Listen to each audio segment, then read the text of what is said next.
Uh, Abhishek Manu Singhvi, good morning and happy budget day. Dr. Singhvi, can you hear me? He's not looking at you. Dr. Singhvi, I said happy budget day. Dr. Singhvi, the continuing expectations remain. We had Swami Iyer talking about it some time back. He's not there. Arnab is saying, Dr. Singhvi, I can't hear anything of him.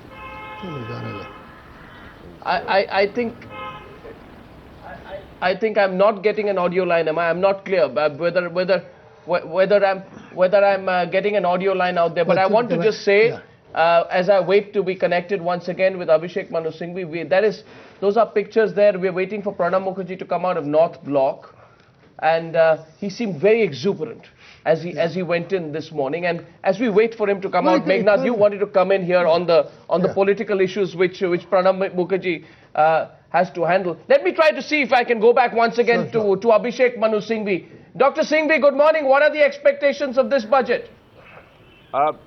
Arnab, I can hear you extremely faintly, hardly at all. But I heard that what are the expectations is I think what you're asking, isn't it?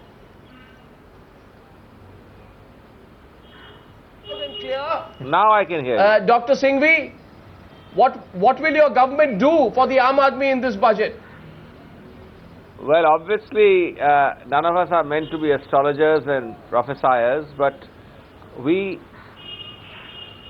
will know in a short while. But let me say 3 or 4 things. A government which has given these kinds of growth rates, this kind of economic prosperity right through the last 7 years, even through the depression or the recession years, you must expect necessarily a growth-oriented, a positive budget. That's the first point. You cannot have a contradiction. Number 2, I have no doubt that it will also have to do some very delicate balancing and meet some major challenges, because with this kind of prosperity and growth, some amount of inflation is inevitable, and how to control it, how to minimize it is an important challenge. Third, how to ensure that major policy decisions are implemented in the near future. One of them is the goods and services tax, which actually is anti-inflationary and is very good for the country, and how to carry people along so as to do it now at least within the extended 1-year time period of 2012 March. Fourth, how to keep getting funds for major inclusive schemes never before done in the history of India. And the focus after the Mahatma Gandhi Narega and other schemes is now shifting to health, to food security. These require massive funding, and the challenge is to control the fiscal deficit and to manage this funding. So these are very, very important balancing initiatives, and I have no doubt that as we have done in the last few years, we will do it again. And ask Ravi Shankar Prasad this, that Mr. Prasad, Abhishek Manu Singhvi is with you this morning. What will disappoint you today if the government does not do? And what will disappoint you if the government does?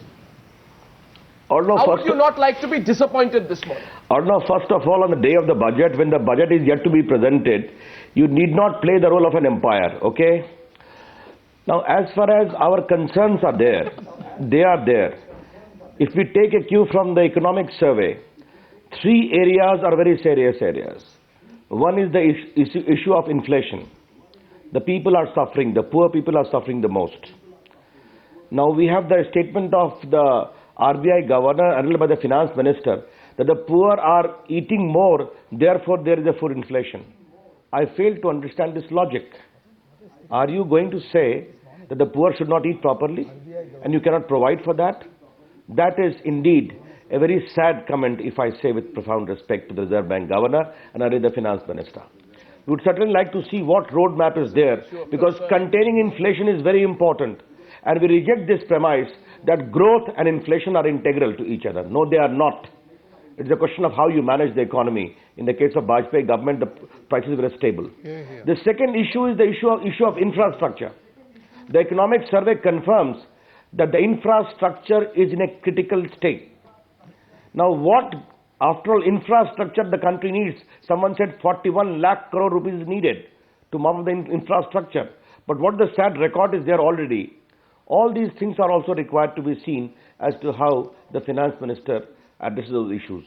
Then the issue of middle class, their living condition has to be comfortable, lower middle class.